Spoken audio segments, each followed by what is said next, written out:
अब हम देखते हैं प्रथम विश्व युद्ध में उपयोग में लाए गए तकनीकी व हथियार। इसमें सबसे पहले क्रम पर है मशीन गन। आप फोटो में देख पा रहे होंगे, जैसे एक सैनिक के पास मशीन गन रखा हुआ है। एक मशीन गन के माध्यम से प्रति सेकंड, प्रति मिनट सैकड़ों गोलियां दागी जा सकती थी। राइफल, जिसे एक बार चलाने के बाद दोबारा गोली भरना पड़ता था, 303 जिसको हम कहते हैं, या पुराने आप फिल्मों में देखे होंगे, जिसमें एक गोली चलाने के बाद फिर उसे दूसरा गोली जो है फिर से लोड करना पड़ता था। तो इसकी तुलना में मशीन गन की मारक क्षमता करीबन 100 गुना बढ़ गई। इस घातक हथियार को ब्रिटिश आविष्कारक, जिनका नाम हिराम मैक्सिम था, उन्होंने 1894 में इसको डिजाइन किया था, इसलिए इसको मैक्सिम मशीन गन भी कहते हैं। तो ये जो मशीन गन है ये बहुत ही घातक था, और 303 जिसमें एक एक गोलियां भर करके दागी जाती थी, इसकी तुलना में इसमें 500 गोलियां एक मिनट में दागी जा सकती थी। तो इस प्रकार से ये 100 गुना जो है इसमें वृद्धि हो गई। अगला है तोप। इस युद्ध में भारी मात्रा में तोपों का उपयोग किया गया। सबसे भारी तोप से 50 से 60 गोले प्रति मिनट दागे जा सकते थे। तोपों से प्रतिद्वंदी सैनिकों, उनके हथियारों, उपकरणों और ट्रेंचों को एक साथ नुकसान पहुंचाया जा सकता था। तोप, ये आरंभिक तोप है जिसका फोटो आप चित्र में देख पा रहे होंगे। तीसरा है टैंक। सन 1899 में ब्रिटेन ने मशीन गन एवं बुलेट प्रूफ स्टील के आवरण से ढके युद्धक मोटर कार का विकास किया। पहियों की जगह इसमें चैन के ट्रैक लगाकर, जिससे यह कीचड़ उबड़ खाबड़ खाइयों पर भी चलने लायक बन गया था। इसे ही हम कहते हैं टैंक। आज इसका आधुनिक और परिष्कृत रूप हम देखते हैं। फिर है ब्रिटेन के घातक हथियारों के बाद हम देखते हैं जर्मनी के यू बोट, पनडुब्बी, सबमरीन, जो पानी के अंदर और समुद्र के अंदर और समुद्र के ऊपर, पानी पर, दोनों पर चल सकते थे। समुद्र में जर्मनी ने समुद्र की सतह से नीचे छुपकर चलने वाली एवं विरोधी जहाज को गोले दागने वाली यू बोट या पनडुब्बी का निर्माण किया। यह अंग्रेजी में यू की तरह दिखाई देता है, आप चित्र में देख पा रहे होंगे स्टूडेंट्स, इसलिए इसे यू बोट कहा गया। तो प्रथम विश्व युद्ध के दौरान ब्रिटेन के 50% व्यापारिक जहाजों को जर्मनी के द्वारा या उनके यू बोट के द्वारा ही नष्ट कर दिए गए। यहाँ ध्यान देने वाली बात यह है कि 1915 में निर्मित जर्मनी यू बोट ने लुसितानिया नामक एक ब्रिटिश जहाज को डुबो दिया था। मरने वालों में 128 अमेरिकी नागरिक शामिल थे, कुल जिसमें 1260 लोग डेथ हुए थे। ये न्यूयॉर्क टाइम्स का खबर है जो लुसितानिया के डूबने की न्यूज देता है।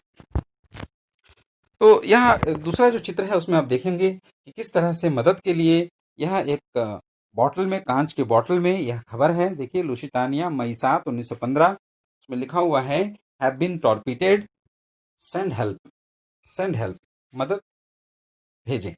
ऐसा करके ये पर्ची है, इस पर्ची को मोड़ करके बॉटल में रखा गया था, ये उसका ही पर्ची है। तो इसी के बाद जो है अमेरिका, इस घटना से पहले ही हमने देखा था कि उन्होंने कैसे अप्रैल 1917 को वह युद्ध में कूदा, लेकिन इस घटना से वो थोड़ा सा अग्रेसिव हो गया और इस पर जो इस युद्ध में वह जो है इससे पहले तक वो तटस्थ था। और इससे पहले, बल्कि इस घटना के घटने के पहले ही हम देखते हैं कि जिम्मरमैन, ऑर्थर जिम्मरमैन, जो एक जर्मनी सेक्रेटरियल पद पर बैठे अधिकारी थे, उनके द्वारा एक मैक्सिको को लिखा गया गुप्त संदेश था स्टूडेंट्स। उस गुप्त संदेश में यह कहा गया था कि यदि जर्मनी अमेरिका पर आक्रमण करता है तो मैक्सिको को एक स्वतंत्र राष्ट्र बना दिया जाएगा। ये जो गुप्त संदेश था, इसको ब्रिटेन के द्वारा इस गुप्त संदेश को इंटरसेप्ट कर लिया गया, पढ़ लिया गया, और इसी संदेश को उस समय की जो अमेरिकी सरकार थी उसको यह खबर जो है हस्तांतरित कर दी गई। और अगले दिन यह जो गुप्त संदेश जो ऑर्थर जिम्मरमैन के द्वारा ये लिखा गया था मैक्सिको के नाम, यह संदेश अखबारों में आ गया, और इससे जो है अमेरिका बहुत भड़क गया। और अमेरिका इन घटनाओं के कारण उनके मन में धीरे धीरे जो है वो जर्मनी के खिलाफ आती गई बातें, और वह अंत में युद्ध में कूद पड़ा। तो हम देखते हैं, और घातक हथियारों में 5वें नंबर पर है विषैली गैस। जर्मनी, जिसके औद्योगिकरण से रासायनिक औद्योगिकरण में रसायन उद्योग महत्वपूर्ण था, ने युद्ध में विषैली गैसों का प्रयोग किया, जिनके प्रभाव से लोगों की मौतें हुई और वे अंधे हो गए। इसके चलते विरोधी देशों के सैनिक गैस के नकाब पहनकर युद्ध लड़ना पड़ा, और ये गैस के नकाब भी स्टूडेंट्स, यह युद्ध के अंतिम वर्ष में ही इसका आविष्कार हो पाया। उससे पहले तक ये नहीं था, इस तरह के मास्क या इस तरह के जो गैस से बचने के नकाब। तो इसके दुष्प्रभावों को देखते हुए युद्ध के कुछ समय बाद सारे देश मिलकर निर्णय लिया कि आने वाले समय में इस इस तरह के रासायनिक हथियारों का उपयोग युद्ध में नहीं किया जाएगा। इसे हम जिनेवा कन्वेंशन के नाम से जानते हैं। इसमें युद्ध के लड़ने के नियमों को लेकर कई महत्वपूर्ण नियम स्वीकृत हुए। Geneva convention. हम देखते हैं प्रथम विश्व युद्ध में लाए गए तकनीक और हथियारों में हम तकनीक को देखते हैं। 6वें नंबर पर रेलगाड़ी। प्रथम विश्व युद्ध में सैनिकों को, शस्त्रों को, रेल मार्ग से चलने वाले तोपों व रसद को दूर ठिकानों तक पहुंचाने का काम रेलगाड़ियों के द्वारा किया गया। इस नए यातायात के साधन ने युद्ध में अपना महत्वपूर्ण स्थान अपनाया। हम स्टूडेंट देखेंगे, जिस प्रकार से आप चित्र में देख पा रहे होंगे, इन नैरो गेज या छोटी रेल लाइन, इसका प्रयोग बहुत ज़्यादा किया गया रूस के द्वारा या अन्य देशों के द्वारा। यूएस 64 के नाम से यूएस की यहाँ पर एम्बुलेंस सेवा भी चलती ट्रेन में थी उनके सैनिकों के लिए। और दूसरी बात यह है कि दूसरे देशों के द्वारा भी साजो सामान या रसद या तोप, इनका भी इन ट्रेनों के माध्यम से दूसरे स्थानों पर लिया जा सकता था और उन्होंने भाग लिया। 7वें नंबर पर हम देखते हैं स्टूडेंट्स, विमान। दिसंबर 1903 में राइट बंधुओं के द्वारा प्रथम विमान बनाने के बाद प्रथम विश्व युद्ध की शुरुआत तक विमानों का निर्माण और तकनीकी अपनी प्रारंभिक अवस्था में थे। इतने हाईटेक विमान उस समय नहीं बन पाए थे। आज की खतरनाक जैसे सुपरसोनिक एयरक्राफ्ट हैं, उस तरह से नहीं थे। इसलिए इस दौरान विमानों का प्रयोग मुख्यतः हवाई गश्त में माध्यम से शत्रु की टोह लेने के लिए किया जाता था। प्रथम विश्व युद्ध के अंत तक युद्ध खत्म हुआ, तब तक हवा में अधिक देर तक टिकने वाले तेज, शक्तिशाली और मजबूत विकसित विमानों का निर्माण शुरू हो गया। और अपने हवाई बेड़े में सभी देश ये चाहते थे कि ज्यादा से ज्यादा खतरनाक एयरक्राफ्ट शामिल हों, जिसमें जर्मनी अग्रणी था। अब हम देखते हैं मित्र राष्ट्रों के लिए युद्ध में अहम बिंदु क्या था, जो युद्ध के लिए ठीक नहीं हुआ। 1917 में कम्युनिस्ट दलों, जिसमें लेनिन मुखिया थे, लेनिन के नेतृत्व में बोल्शेविक क्रांति हुई। बोल्शेविक क्रांति के कारण रूस प्रथम विश्व युद्ध से अलग हो गया और जर्मनी के साथ समझौता करके एक बहुत बड़ा भूभाग रूस ने जर्मनी को दे करके यह युद्ध से अलग हो गया था। और रूस का युद्ध से अलग होने से जर्मनी को अपनी सेना को केवल एक ही मोर्चे पर, केवल पश्चिमी मोर्चे पर उसे लड़ना था। और इस प्रकार यह युद्ध वो काफी और लंबे समय तक एक वर्ष लगभग और लड़ा। यदि रूस इसमें टिका रहता तो इसमें काफी संभावना थी कि यह युद्ध जो है और समय से पहले खत्म हो जाता। स्टूडेंट्स, आप यहाँ चित्र पे देख पा रहे होंगे, चित्र में यह जो रूस के पेट्रोग्राड जो उसकी राजधानी थी, पेट्रोग्राड का यह दृश्य है। जो राजमहल है उसको घेर रहे हैं बोल्शेविक क्रांतिकारी। यह फरवरी क्रांति के नाम से जाना जाता है, जो एक्चुअल में 8 मार्च जो अंतर्राष्ट्रीय महिला दिवस है उस दिन हुआ था। लेकिन चूंकि उनका ग्रेगोरियन कैलेंडर होता था, रूस का ग्रेगोरियन कैलेंडर जो 15 दिन पीछे चलता था, तो इसी की वजह से यह फरवरी क्रांति के नाम से यह जाना जाता है। ये जो घटना थी फरवरी क्रांति के नाम से जाना जाता है। इसको हम अगले चैप्टर में, इतिहास के अगले पार्ट में हम इसको और विस्तार से पढ़ेंगे। द्वितीय विश्व। अब हम देखते हैं 14 सूत्रीय घोषणा, 14 सूत्रीय बिंदुओं की घोषणा। इसमें हम सबसे पहले देखेंगे गुप्त संधियों का विरोध, सारे युद्धरत उपनिवेशिक देशों को लोकतंत्र की स्थापना के लिए जोर। फिर तीसरे नंबर पर हम देखेंगे सभी देशों के बीच खुले बेरोकटोक व्यापार। और चौथे नंबर पर हम देखते हैं हर देश के समुद्री यातायात पूरे रूप से खुला हो। पांचवा, हम हथियारों के प्रयोग को कम करना। सशक्तिकरण। और 6वें नंबर पर हम देखेंगे अल्सास लॉरेन क्षेत्र। यह जो क्षेत्र थे अल्सास लॉरेन औद्योगिक क्षेत्र थे और यह जर्मनी के द्वारा लूट लिए गए थे, कब्जा कर लिया गया था, तो इसको फ्रांस को लौटाया जाए। और जो भी नुकसान पहुंचाया था उसके लिए फ्रांस को जर्मनी के कोयले की खदानों वाला क्षेत्र, जो जिसे हम सार क्षेत्र के नाम से जानते हैं, उसे फ्रांस को 15 वर्षों तक पट्टे पर दे दिया जाए। ऐसे 14 सूत्री कार्यक्रम में 7वें नंबर पर था। 8वें नंबर पर हम देखते हैं दोषी राष्ट्रों की सैनिक संख्या सीमित कर दी जाए, उनकी संख्या घटा दी जाए, जो युद्ध के लिए दोषी देश या सेंट्रल पावर्स में जो देश शामिल थे। तो हम देखते हैं स्टूडेंट्स, ये जो 14 सूत्री बिंदुओं की घोषणा हुई थी, इसमें जो प्रमुख थे वह राष्ट्रपति, उस समय के तत्कालिक अमेरिकी राष्ट्रपति वुडरो विल्सन के द्वारा यह 14 सूत्री कार्यक्रमों की घोषणा हुई। इसमें अगले नंबर पर हम देखते हैं, 9वें नंबर पर हम देखेंगे राइनलैंड को सैनिक मुक्त। राइन नदी एक बहती है फ्रांस और जर्मनी के बीच, एक राइन नदी बहती है। राइन नदी के दोनों तरफ सेनाओं का जमावड़ा था, तो इन सेनाओं को 14 सूत्री कार्यक्रम में इन सेनाओं को हटा लिया जाए। 10वें नंबर पर हम देखेंगे उपनिवेशों के दावों को पुनः निष्पक्ष रूप से तय किया जाए कि कौन सा किसका उपनिवेश है। और 11 हम देखेंगे यूरोप में राष्ट्रीयता के आधार पर कुछ नए देशों का निर्माण हो। और 12वां हम देखेंगे पराजित देशों को हर्जाना दिया जाए, उनके ऊपर हर्जाना चार्ज किया जाए। और तीसरे नंबर पर हम देखेंगे बेल्जियम को स्वतंत्र कर दिया जाए। और चौथे और अंतिम जो महत्वपूर्ण सूत्री मांग थी वह थी एक अंतर्राष्ट्रीय संगठन जो देश के बीच विवादों का निपटारा करे और उनके बीच आपसी सहयोग को बढ़ावा दे। कि इस सारी 14 सूत्री मांगों की उन्होंने विल्सन वुडरो ने, अमेरिकी राष्ट्रपति उस समय के, उन्होंने इसकी वकालत की। अब हम देखते हैं युद्ध में महिलाओं की क्या दशा हुई युद्ध के बाद। तो हम देखेंगे कि महिलाएं जो है वो घर से बाहर निकली, क्योंकि पुरुषों की संख्या ऐसी कम हो गई थी, सैनिक बहुत ज़्यादा जो है वो अपंग हो गए थे या मृत्यु हो गई थी। हमने देखा कैसे बहुत सारे सैनिक, लगभग लगभग 80 लाख सैनिक जो है वो मृत्यु को प्राप्त कर चुके थे और 2 करोड़ से अधिक सैनिक जो है वो अपंग या हैंडीकैप्ट हो गए थे। तो इसलिए महिलाएं जो है वो घर से बाहर निकली, आत्मनिर्भर बनी और घर से बाहर कदम रखा और उन्होंने कारखानों में काम करना प्रारंभ किया, जैसे कि आप चित्र में देख पा रहे होंगे।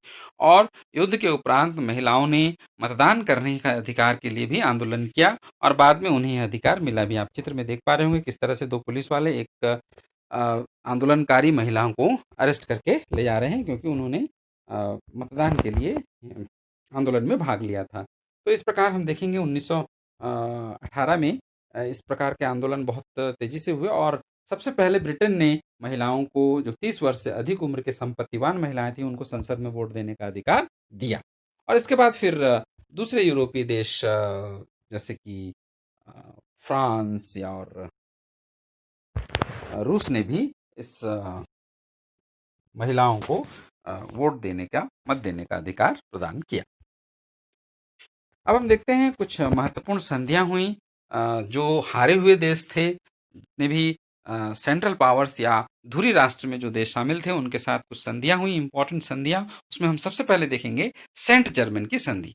सेंट जर्मन की संधि जो ऑस्ट्रिया के साथ यह संधि हुई थी। ऑस्ट्रिया हारा हुआ देश था। और उसके बाद था ट्रियानो की संधि जो 1920 में हुई, यह हंगरी के साथ हुई। फिर न्यूली की संधि 1919 में, यह बुल्गारिया जैसे देश के साथ हुआ था, जिसमें अनेक देश और निर्माण की संधि थी जिनको उनके भूभाग दे दिए गए थे। फिर था 1920 में सेब्रे या सेवर्स की संधि, जो हम देखते हैं सेब्रे की संधि जो है वह तुर्की के साथ हुआ था। तुर्की साम्राज्य का विभाजन कर दिया गया और कई भूभाग उसके अलग अलग देशों में के रूप में स्वतंत्र कर दिए गए। और जब सबसे अंतिम स्टूडेंट्स हुआ है वर्साय की संधि, जो जर्मनी के साथ हुआ, वह पेरिस शहर के एक वर्साय नामक स्थान पर हुआ, इसलिए इसे वर्साय की संधि कहा जाता है, जिसमें 440 धाराएं थी और बहुत सारी ऐसी शर्तें थी जो जर्मनी के ऊपर थोपी गईं, जो बाद में द्वितीय विश्व युद्ध का कारण बनी। देखते हैं युद्ध समाप्ति के बाद, जो युद्ध समाप्त हुआ उसके बाद ये वर्साय की संधि हुई थी। तो 28 जून 1919 को वर्साय की संधि हुई और वर्साय की संधि में सभी जीते हुए देश, इसमें जो पेरिस सम्मेलन हुआ था उसमें जो शर्तें थी, इसमें सभी जीते हुए राष्ट्र जो है उसमें प्रतिनिधियों को बुलाया गया, लेकिन जो जर्मनी के प्रतिनिधि थे वो इसमें बुलाए नहीं गए थे। स्टूडेंट्स, यहाँ ध्यान देने वाली बात यह है कि जर्मनी जब युद्ध से हार गया तो उसके जो वहाँ पर शासक थे वो थे कैसर विलियम जो है वो भाग गए देश छोड़कर, और वो हॉलैंड चले गए या नीदरलैंड चले गए, और उनके स्थान पर जो दूसरी शासन व्यवस्था लाई गई उसे हम कहते हैं बाइमर शासक आए, और उन्होंने युद्ध समाप्ति की प्रक्रिया को आगे बढ़ाया या शांति स्थापित किया। तो जर्मनी की तरफ से वर्साई की संधि में कोई भी प्रतिनिधि तो नहीं था, बल्कि सारे देश जो है वो जीते हुए राष्ट्र ही थे। इस संधि में जर्मनी को अपने जितने भी भूभागों पर कब्जा किया था दूसरे देशों को, उन्हें वापस करना पड़ा। जैसे बेल्जियम और फ्रांस के बहुत सारे क्षेत्र थे, अल्सास लॉरेन जैसे। तो और फ्रांस को निशस्त्रीकरण या हथियारों की कमी कर दिया गया। फ्रांस के अपने सैनिकों की संख्या को 1 लाख, उनकी थल सेना को 1 लाख कर दिया गया। उनके जहाजी बेड़े और नौसेना की संख्या भी सीमित कर दी गई। युद्ध के हर जाने के रूप में जर्मनी से 6 अरब 50 करोड़ पाउंड राशि की मांग की गई, जो उसके लिए लगभग नामुमकिन था। जर्मनी का विभाजन कर दिया गया पूर्वी जर्मनी और पश्चिमी जर्मनी के रूप में। पूर्वी जर्मनी के एक बहुत बड़े भूभाग को पोलैंड जैसे नए देश, जो निर्मित देश था, उसे इसका प्रयोग करने के लिए दे दिया गया, जिसे हम डेंजिंग पट्टी के नाम से जानते हैं। फ्रांस से छीना गया अल्सास लॉरेन क्षेत्र पुनः जर्मनी को फ्रांस को लौटाना पड़ा, और बल्कि इस पर जुर्माने के रूप में अपने सार क्षेत्र जो जर्मनी के था, सार कोयले की खदानें, उसे भी 15 वर्षों के लिए फ्रांस को एक तरह से कंपनसेशन या हर्जाने के रूप में देना था, जो नुकसान उन्होंने पहुंचाया था। तो इस प्रकार से स्टूडेंट्स बहुत सारे ऐसे शर्तें या आपत्तिजनक या कहना चाहिए बहुत कठिन और जटिल उनके ऊपर शर्तें लाद दी गई। जितनी भी संधियां हुई थी, चाहे वो न्यूली की संधि हो, चाहे वो सेब्रे की संधि हो, जितनी भी संधियां थी स्टूडेंट, वो सारे के सारे संधियों में जो शर्तें थी वो बहुत ही कठिन और जटिल संधियां थी। इस प्रकार से हम देखेंगे कि जो हमने देखा था 1914 के नक्शे का, देखिए आप कितने इसमें परिवर्तन आ गए हैं। चेकोस्लोवाकिया, ऑस्ट्रिया और हंगरी को अलग अलग कर दिया गया, पहले ही एक थे। फिर युगोस्लोवाकिया, पोलैंड, और यहाँ पर जो रूस के जो भूभाग थे उसमें हम देख पाएंगे यहाँ पर 3 लेटेविया, एस्टोनिया और लुथेवेनिया, इस तरह से फिनलैंड जैसे नए देशों का निर्माण हुआ, और बाल्टिक सागर को रूसी साम्राज्य से स्वतंत्र कर लिया गया। फिर ब्रिटेन को इराक और फिलिस्तीन का नियंत्रण दे दिया गया, और फ्रांस को सीरिया पर नियंत्रण करने दे दिया गया। इस प्रकार से यह 1918 में हम देखेंगे युद्ध समाप्ति के बाद यूरोप जो है वो कई सारे नए देशों का नक्शे पर उदय हुआ।